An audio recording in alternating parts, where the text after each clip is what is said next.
Hello and welcome to this week's edition of the Pitt Mailbag Show from the Pittsburgh Post-Gazette. We're your college writers, Christopher Carter and Abby Schnable. As always, every week we take your questions submitted to us, answer them on all things Pitt and college sports here for the Pittsburgh Post-Gazette, post-gazette.com for all our written work, and find this show along with all of our podcasting content on your favorite podcasting apps and on YouTube. Be sure to search Post-Gazette Sports Pitt Mailbag Show, brought to you by Mike's Beer Bar, which has over 500 different available beers. 300 of those beers are local and 80 of those local beers available on tap. Abby, we're back on the show for another week here. You had a pretty busy week covering Pitt spring football and Pitt volleyball, and the transfer portal active as always for all things college sports.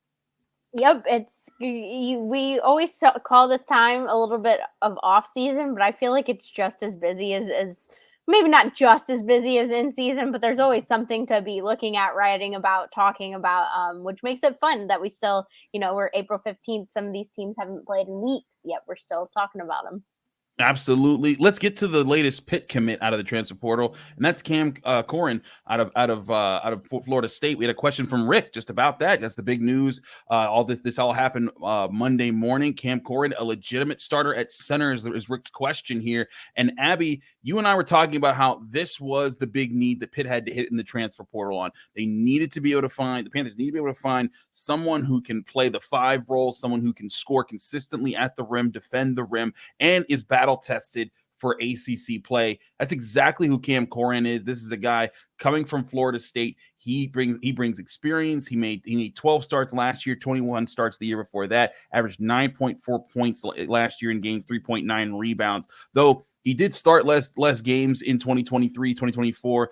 He comes in with tons of experience. Pitt has faced him, and he's at least a traditional big who can play there. And I think just based off of what we've been able to learn from him, he's going to be more accessible. He'll give you more than what you were getting from Federico.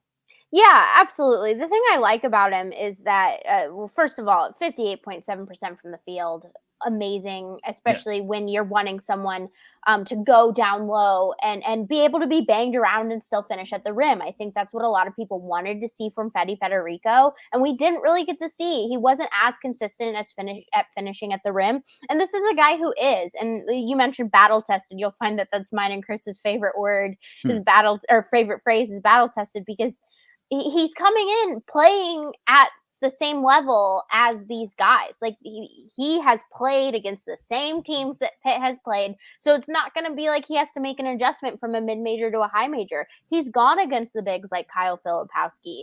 And I know Kyle Filipowski won't be here next year, but that's the kind of player he's used to playing against, and has shown that he's able to, keep pace with those guys. And that's what Pitt needed. Pitt didn't necessarily need a star at this role. I think a lot of people would have loved to see that, but I think that we've talked about it. It was better for them to invest in their current guys while finding pieces from the portal that are going to be able to come in, be consistent. I mean, 19.4 points for him, averaging for him is just fantastic, especially when you have scorers coming from elsewhere for this Pitt squad. That's the thing, is that he's not, and we said this last week's mailbag, and I think the week before that, the goal for a center isn't the dominant center who's going to control the offense. The goal of the center is to add the piece that's going to make it easier for guys like Jalen Lowe and Ishmael Leggett to score, and that when teams are putting a lot of emphasis on guarding the perimeter or taking away the guard's movement, that if you feed the center down low, he can score because they're not paying as much attention to him. That's what they were trying to get for Federico, even against North Carolina in the semifinals of the ACC tournament.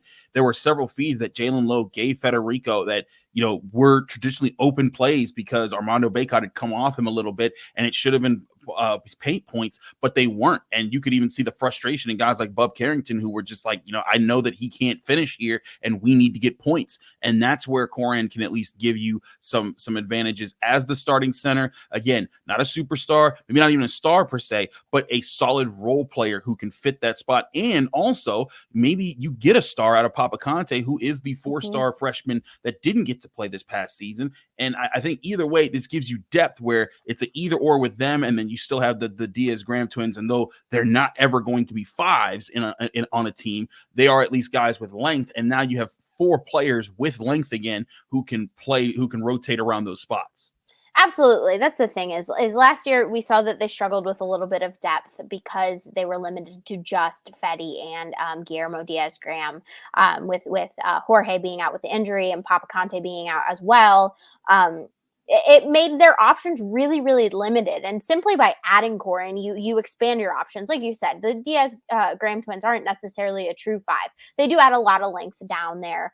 But this guy, Corhen's a true five. He can finish down low, and it takes some of the pressure off of a guy like Papa Conte, who will be playing in his first year as a freshman or redshirt freshman, but it'll be his first year of collegiate basketball. By adding Cam Corhen, that takes the pressure off of him. That takes the pressure off of guys like the Diaz Graham twins. Guillermo, I keep trying to say Guillermo Graham twins. It's a good ad. That's what's important. This was the priority. In my opinion, was the priority, and Capel went out and got his guy.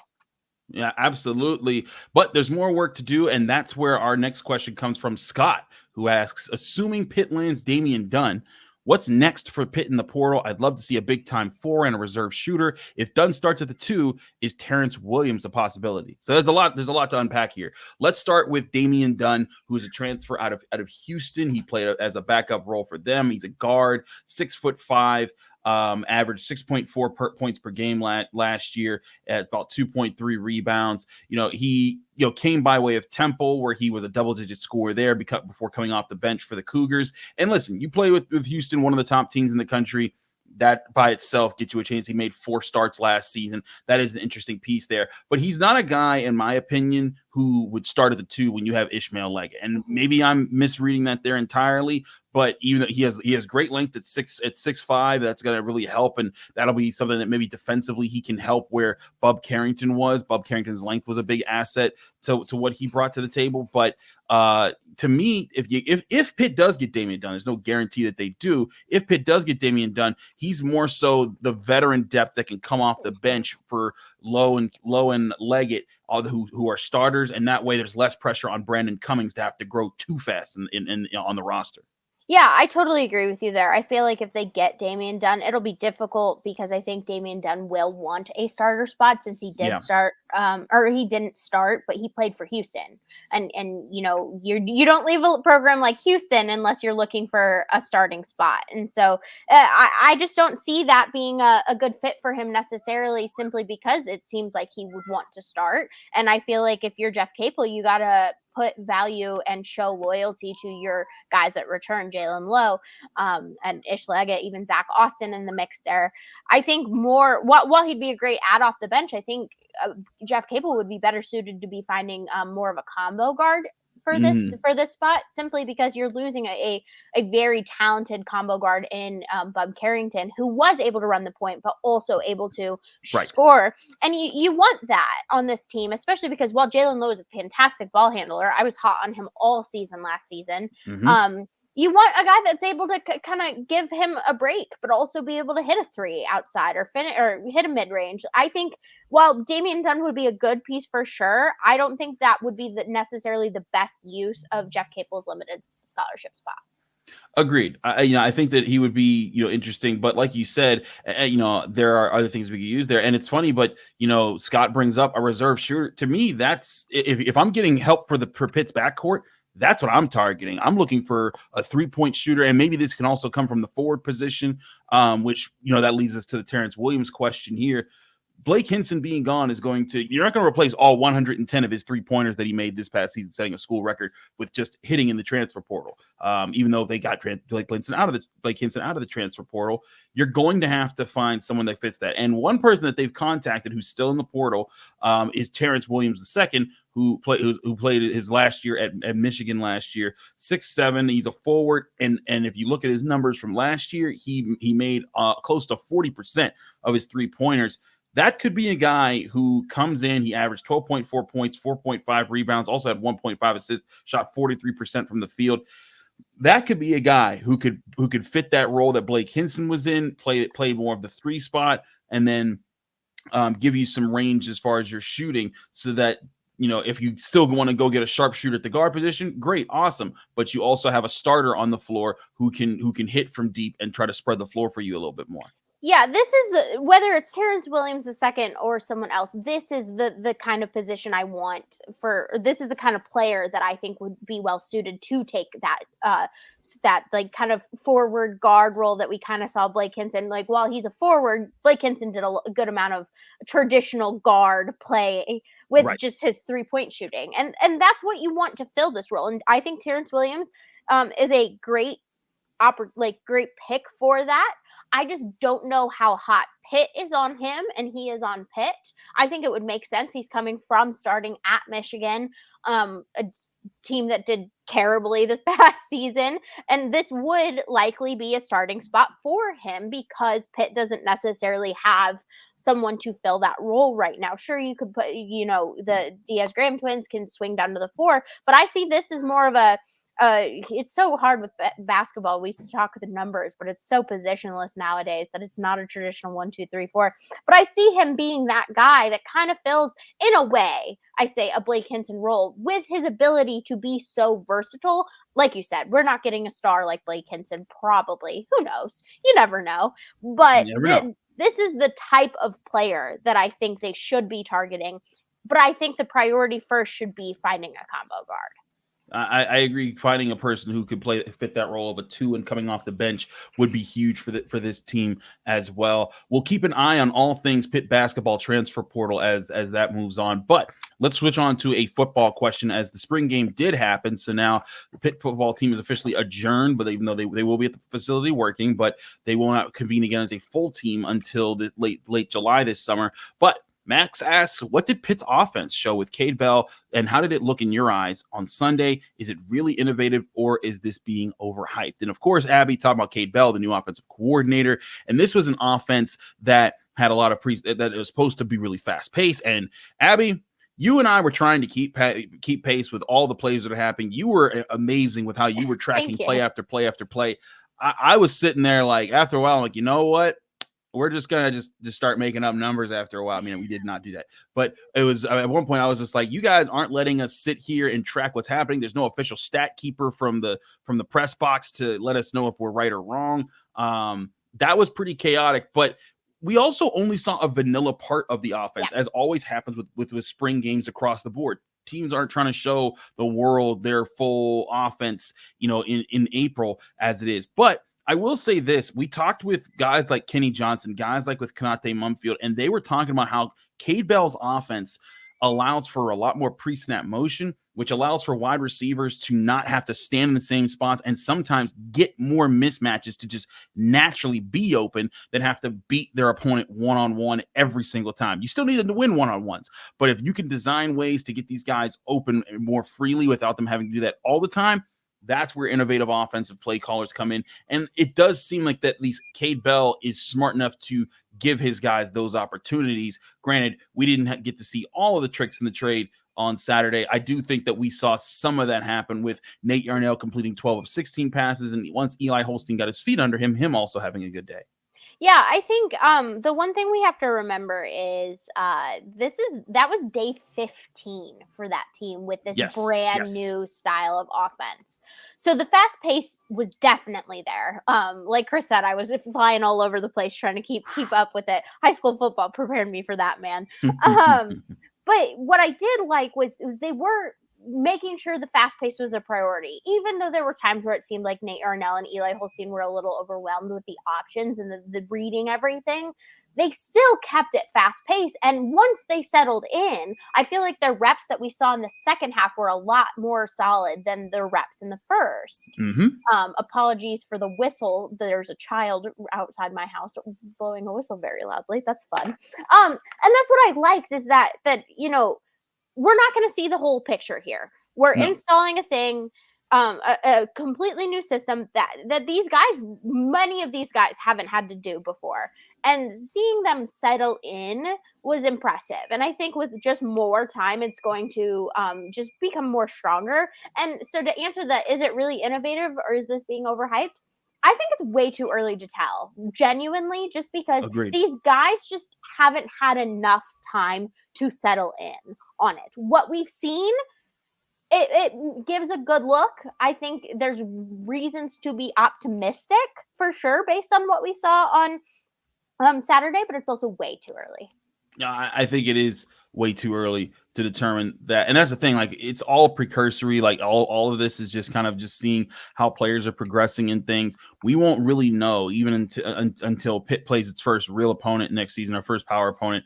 I guess we'll get to see Kent State at the start of the season. That'll be interesting then. But still, you have to wonder just how functional in a game will this offense be. That'll be something that we keep an eye on throughout the offseason as we hear more back, and then especially when Pitt football camp returns this summer. Now, for our last question, we go away from football and basketball to the best team at Pitt right now, and that's Pitt volleyball. Matt asks, is the 2024 Pitt volleyball team the best chance for the University of Pittsburgh to win a national championship so far this century? Abby, a few things here. I do think that it should be noted that Pitt does have a national champion in Nico Bonacorsi. That's a guy who won the national championship for wrestling. Just back last year or in 2023. So shout out to Nino Bonacorsi in his efforts there for Pitt wrestling. But still, it's different about a team winning a national championship, and that could be something that would be amazing. Now, Pitt volleyball, they've been in the Final Four. They've regularly been there. So naturally, it seems like they do have. But I'll ask you this as a lead into your answer to this question, Abby. Do you feel like this upcoming group could be the best of the last several that Pitt has gotten to the Final Four? Yeah, so when I look at the three teams that have gotten to the Final Four before this, I think it's easy to say that the 2021 squad was probably the most talented on paper. The problem with that was their first NCAA tournament experience in a while, made it to the Final Four, which is amazing and should be applauded because it was really impressive what they were able to do so quickly under Dan Fisher. The difference is almost every single player on this 2024 squad have played in a Final Four. A majority of them have played in multiple Final Fours. And I think in this instance, the talent on this team is amazing. I don't know necessarily how it compares 1-to-1 to the 2021 team with players like Kayla Lund, Serena Gray, Shanaza Nadi. But they have the experience, and sometimes experience in these situations outweighs the talent. But the thing with the Pitt is they have the experience and they have the talent. They return ACC Setter of the Year, Rachel Fairbanks, and ACC Freshman of the Year, Olivia Babcock. Really, the only position group that they don't return is the middle blocker, but they have good talent coming back. And so I think if there's going to be a team to make it to the national championship game and potentially win one, I think this is the team that could do it, just looking from a volleyball perspective. But I do want to point out, to look at this question, Pitt's Olympic sports are really good and are constantly competing for national titles. I mean, you look at men's soccer was in the Final Four in 22, and women's soccer was in the Elite 8 in 23. And these are two teams that are in the tournament year after year after year. And so if I had to bet money, I would say yes, this volleyball team is arguably the best chance. But I don't think you can really take it because these soccer teams are so good as well. And the wrestling team and so many of Pitt's Olympic sports are just so quality. The volleyball team just has the experience of being to multiple Final Fours. No, I agree. And experience is very important. It also sets, even beyond the experience of the players, I think it sets expectations for the program where that kind of trickles down, right? Like, one group gets it and then the next group wants to uphold it or surpass it. And I think that's something that Pitt volleyball has on its side now. They expect now to go to the Final Four because that's just what they've been doing the past several years. So I think that's also certainly part of the equation here. And you're also right about, the chances of the University of Pittsburgh. I'll go even bigger. I'll even say the city of Pittsburgh, because the Steelers, I think, have a chance to be a competitive team this next year, but I don't think that they're close to Super Bowl talks yet at all. The Penguins, they're fighting for their playoff lives as we speak. The Pirates are the Pirates, even though they are looking better right now than they have in a while. But still, even so, the best chance is the team that's been into the dance and into the Final Four multiple times and just keeps coming up short, eventually them finding an answer. I'm right with you here. Pitt volleyball is the best chance for a national championship team this century. Yes. I'm just really excited about this team. I finally got to put eyes on them on Sunday. They played Penn State, and they haven't totally worked out their kinks. A lot of that has to do with they're figuring out what's going on in the middle blocker position. They are fortunate to have depth at the middle blocker position this year that they didn't have last year. Mm-hmm.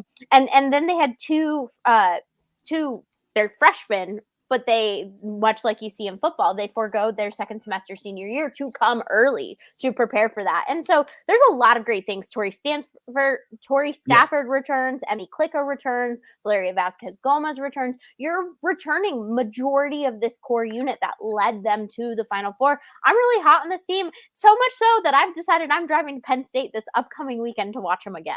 There you go. Abby, always on the grind to get you the best coverage here as we cover all things college sports in Pittsburgh. Abby, thanks so much for joining me on the Pitt Mailbag Show. Thank you all for joining us on the Pitt Mailbag Show. Remember, you can find this show every Tuesday on your favorite podcasting apps and on YouTube. Like this video if you enjoy it. Subscribe to this channel to get all of our daily content that comes out from the Pittsburgh Post-Gazette. I'm going to be back tomorrow with more on all things Pittsburgh sports with the North Shore Drive podcast every Monday, Wednesday, and Friday. Thanks again for tuning in, everyone. We'll see you again next week here on the Pitt Mailbag Show, brought to you by Mike's Beer Bar, the best bar in all of Pittsburgh.